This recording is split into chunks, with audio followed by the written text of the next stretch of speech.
Caros colegas do Mato Grosso, vamos agora começar mais um bloco e falando do cumprimento de sentença, especialmente sobre a planilha que deve ser apresentada no cumprimento de sentença. E aqui é importante, temos uma norma bastante didática que permite saber tanto o credor quanto o devedor o valor exato que está sendo cobrado e se existe algum vício nessa cobrança. O artigo 524 diz: o requerimento previsto no artigo 523, de cumprimento de sentença, será instruído com um demonstrativo discriminado e atualizado do crédito, devendo a petição inicial conter. Portanto, a petição que dá início ao cumprimento de sentença deve ter os seguintes elementos. Inciso 1. O nome completo, o número de inscrição no cadastro de pessoas físicas ou no cadastro nacional de pessoas jurídicas, do exequente ou do executado, observado o disposto no artigo 319, parágrafo 1º a 3º, e lembrando que o artigo 319 trata da petição inicial para a fase cognitiva. Inciso 2. E aí vamos ao que interessa em relação ao cálculo. O índice de correção monetária adotado. Lembre-se que lá no primeiro bloco, nós falávamos do Conselho Nacional de Justiça ter um programa para todo o país, permitindo a atualização dos valores cobrados em juízo, de uniformizar o índice de correção monetária. Aqui é uma exigência expressa que você diga qual é o índice de correção monetária, porque no momento, dependendo do tribunal, tem o seu próprio índice de correção monetária. Então tem que saber qual índice que foi utilizado. Ou mais, pode ser que no caso específico, uma obrigação contratual preveja um índice que foi por alguma razão mantido na sentença como sendo o índice que deve ser utilizado para efeitos de correção daquela obrigação. 3. Os juros aplicados e as respectivas taxas, ou seja, juros, tanto legais quanto juros mora, as taxas também aplicadas a esses juros, para saber se o valor cobrado está correto. E dá prosseguimento. Inciso 4. O termo inicial e termo final dos juros e da correção monetária utilizados. A obrigação ela é extracontratual, obrigação contratual, os juros contam do fato, os juros contam da citação. Quer dizer, esses elementos têm que estar fornecidos e informados na planilha, para que permita que a parte contrária saiba se o valor está correto ou não. Da mesma forma, em relação à correção monetária, deve-se dizer o termo inicial utilizado nesta correção monetária ou para a cobrança da correção monetária. Prossegue o artigo 524 dizendo: dentre os elementos devem constar da planilha, 5. A periodicidade de capitalização dos juros, se for o caso. Ou seja, se houver possibilidade de capitalizar os juros, você vai ter que dizer a periodicidade. Se foi uma capitalização mensal, foi uma capitalização semestral, foi uma capitalização anual dos juros, isso deve estar explícito, expresso na sua planilha.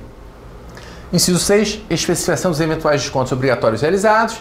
E, por fim, a indicação dos bens passíveis de penhora sempre que é possível. E volto só para chamar a atenção a um ponto importante em relação a essa planilha. É com base nela é que se pode arguir ou não um excesso de execução. Então pode ser que, sem os elementos informados, o devedor não sabe se o valor está correto ou não. E mais importante aí para nós advogados, você tem que fazer uma comparação no mesmo período. Pode ser que um cumprimento de sentença tenha sido requerido no final de um ano e a impugnação só venha a ser apresentada por quaisquer razões no início do ano seguinte. Isso tem variação de correção monetária, isso tem variação de juros, né? Então pode ser que eu esteja num período posterior dizendo que em números absolutos o valor devido é maior do que aquele cobrado no ano anterior. O que permite saber que mesmo que 5, 6 meses depois aquele valor seja um valor correto e o valor anterior incorreto, são esses elementos previstos no artigo 524. Eles são fundamentais para permitir saber pelo devedor, se o cumprimento de sentença foi requerido pelo credor, que há um excesso ou não, ou se há um excesso ou não de execução. Prosseguindo, a questão da caução no cumprimento provisório. A caução prevista no inciso 4 do artigo 520 poderá ser dispensada nos casos em que, e aqui nós temos novidades, ou seja, a previsão de dispensa da caução ela foi ampliada. 1. O crédito for de natureza alimentar, independentemente de sua origem, ou seja, não só alimentos decorrentes do direito de família.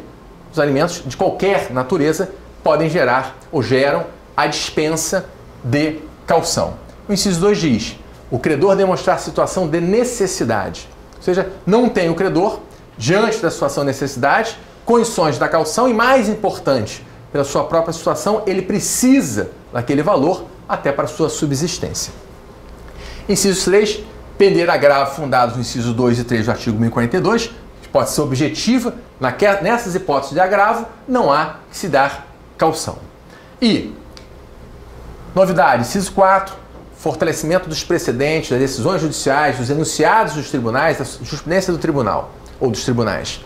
A sentença a ser provisoriamente cumprida estiver em consonância com súmula de jurisprudência do Supremo Tribunal Federal ou do Superior Tribunal de Justiça, ou em conformidade com o acórdão proferido no caso de julgamentos repetitivos. Então, nestes casos, também há dispensa de caução. E o parágrafo único traz uma possibilidade de juiz, mesmo nesses casos, reconhecendo situações fáticas, elementos específicos do caso, exigir caução. Diz o parágrafo único. A exigência de caução será mantida quando da dispensa possa resultar manifesto risco de grave dano de difícil ou incerta reparação. Ou seja, o parágrafo único ele tem uma norma que permite, não obstante ser uma das hipóteses dos incisos, ainda assim o juiz exigir a caução, fazendo uma ponderação de qual é o risco maior, do credor ou do devedor. Cumprir a sentença e planilha de cálculo. Perdoe-me, eu voltei aqui. Vamos em frente. Não, estou errando. Vamos. Bem, agora está certo. Cumprir a sentença e impugnação. Diz o artigo 525. E uma novidade. Transcorrido o prazo previsto no artigo 523, sem o pagamento voluntário, inicia-se o prazo de 15 dias para que o executado, independentemente de penhora ou nova intimação, apresente nos próprios autos sua impugnação. E qual é a novidade? Na realidade, nós temos agora, no regime do CPC de 2015, um prazo de 15 dias para o chamado pagamento voluntário. Uma vez decorrido o prazo para pagamento voluntário, inicia-se imediatamente o prazo de 15 dias para impugnação. Portanto, no CPC de 2015, não há necessidade de prévia penhora, prévia garantia do juízo para impugnar. E mais, sabendo o próprio devedor que não fez ou não fará o pagamento naquele prazo de 15 dias, começa a correr imediatamente o prazo para oferecer a sua impugnação. Não é por outra razão, nós vimos no bloco anterior que em relação a questões que surjam posteriormente ao prazo para impugnação, poderá o devedor arguir nos próprios autos, por petição, no prazo de 15 dias, qualquer defesa necessária. Então, se é feita uma penhora sobre um bem impenhorável, fim do prazo para impugnação, no prazo de 15 dias do conhecimento do deferimento da penhora ou da realização da penhora, faz o devedor a sua defesa nos próprios autos, alegando a impenhorabilidade do bem penhorado. Em relação às matérias passíveis de serem alegadas em impugnação, diz o parágrafo 1º do artigo 525, e a gente traz aqui só as normas importantes. Na impugnação, o executado poderá alegar, inciso 3, a inexequibilidade do título ou a inexigibilidade da obrigação. E aí é um ponto importante. Vamos lembrar que lá no bloco anterior, quando falamos sobre a possibilidade de executar ou não sentenças declaratórias, o Código trocou a expressão reconheça a existência da obrigação por reconheçam a exigibilidade da obrigação. Esse mesmo legislador, ao tratar da impugnação, ele fala em inexequibilidade do título ou inexigibilidade da obrigação. Ou seja, ele conhece muito bem as expressões e os seus significados, né? A inexequibilidade em relação à impossibilidade de executar o título. Aí, seja porque ele é incerto, seja porque ele é líquido. E especificamente, a inexigibilidade por ter lá um termo ou uma condição que não se perfez ainda. Então, são matérias passíveis de alegação, tanto a inexequibilidade do título ou a inexigibilidade da obrigação. Também foi incluído como matéria de impugnação a incompetência absoluta ou relativa do juízo da execução. Lembrando que pode ser alterado no período, ou melhor, na fase de cumprimento de sentença, a competência do juízo da cognição para o juízo do cumprimento de sentença, né? Em várias situações, por exemplo, a mudança do domicílio do executado ou o local onde se encontram os bens. São duas situações, duas hipóteses que permitem o quê? Que se faça, se requeira a baixa na distribuição no juízo onde tramitou o processo na fase de conhecimento e se redistribua este processo para a fase de cumprimento de sentença em outra comarca, em outro estado, enfim, para que seja uma execução mais efetiva. Parágrafo 2º, a alegação de impedimento ou suspensão observará o disposto nos artigos 146 e 148, ou seja, a única matéria que não vem na defesa e na fase cognitiva, na resposta, na própria contestação, é a alegação de impedimento ou suspensão, e o mesmo ocorre para a fase de cumprimento de sentença.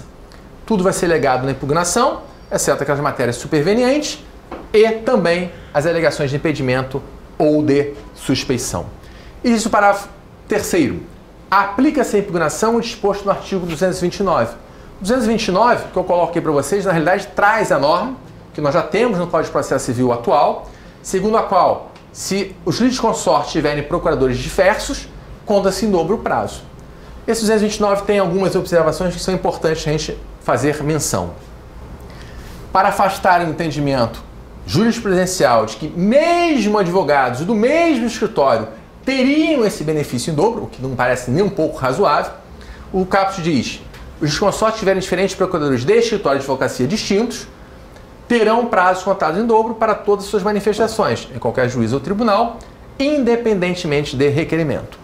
O parágrafo 1º também traz uma ressalva importante. Cessa a contagem do prazo em dobro se, havendo apenas 2 réus, é oferecida defesa por apenas um deles. E, por fim, não se aplica o disposto no caput aos processos em autos eletrônicos. Então, quando se fala em impugnação, diz o parágrafo 3º, aplica-se a impugnação o disposto no artigo 229. Portanto, se houver mais de um devedor, cada um com o seu advogado próprio, conta-se em dobro o prazo para oferecimento da impugnação. Com essas ressalvas, eram 2 réus originários. Se não estiver mais nos autos um dos réus, não há esse prazo em dobro. Lembrando que para o réu revel, há necessidade de intimação por edital para o cumprimento de sentença.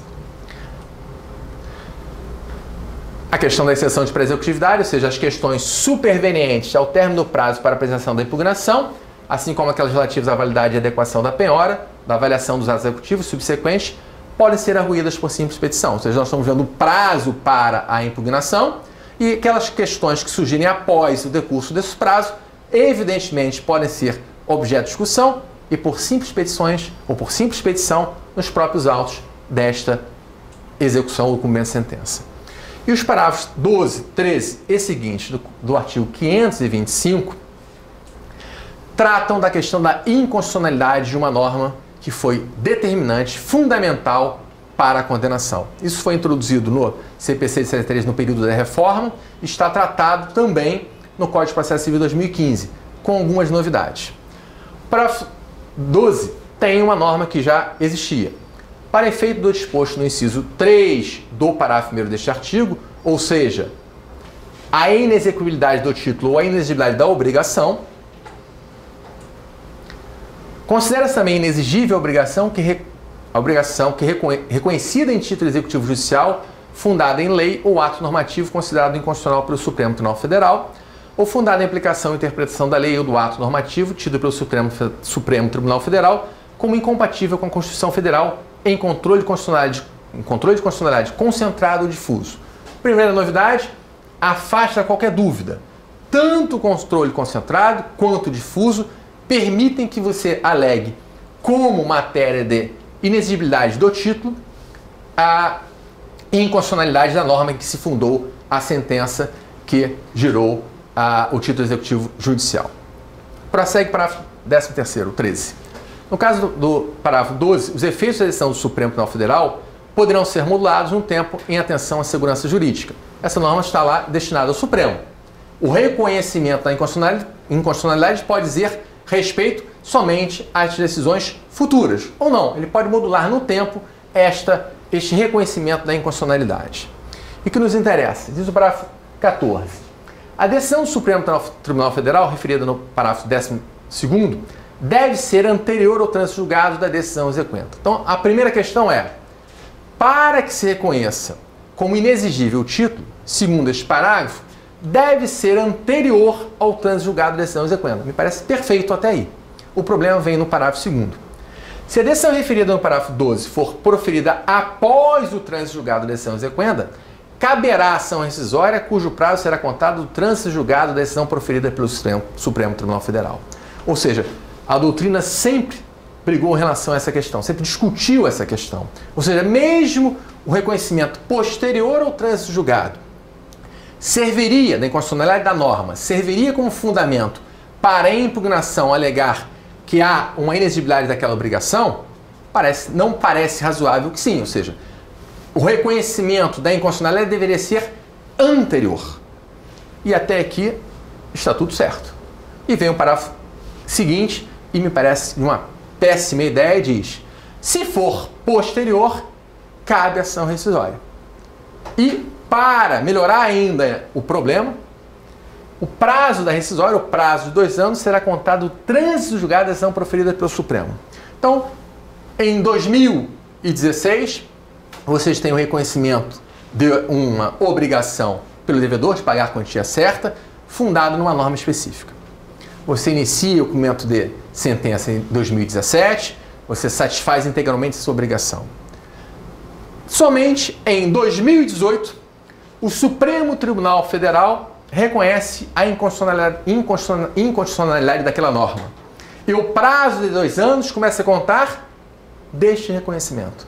Ou seja, eventualmente, mesmo após o cumprimento definitivo desta decisão.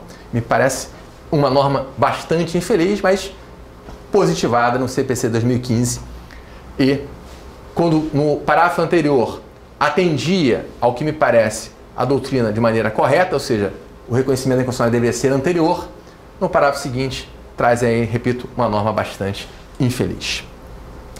Como eu lhes disse, há uma novidade no CPC 2015 em relação ao CPC reformado, que existia no CPC 73 originariamente. A possibilidade do devedor se desincumbir da sua obrigação, chamando o credor para receber a obrigação constante no título executivo judicial. Nós sabemos que existe ação de consignação e pagamento, ou ação consignatória, quando o devedor quer, por exemplo, se desincumbir da obrigação, citando o devedor para receber. Em se tratando de título executivo judicial, o que prevê o artigo 526? É lícito ao réu, antes de ser intimado para o cumprimento de sentença, ou seja, antes do prazo para o cumprimento de sentença, comparecer em juízo e oferecer em pagamento o valor que entender devido, apresentando memória discriminada do cálculo. Ou seja, aquela mesma memória que nós vimos no início desse bloco deve ser apresentada pelo devedor quando, antes de ser intimado para cumprir espontaneamente a obrigação, ele intima o credor para fazê-lo.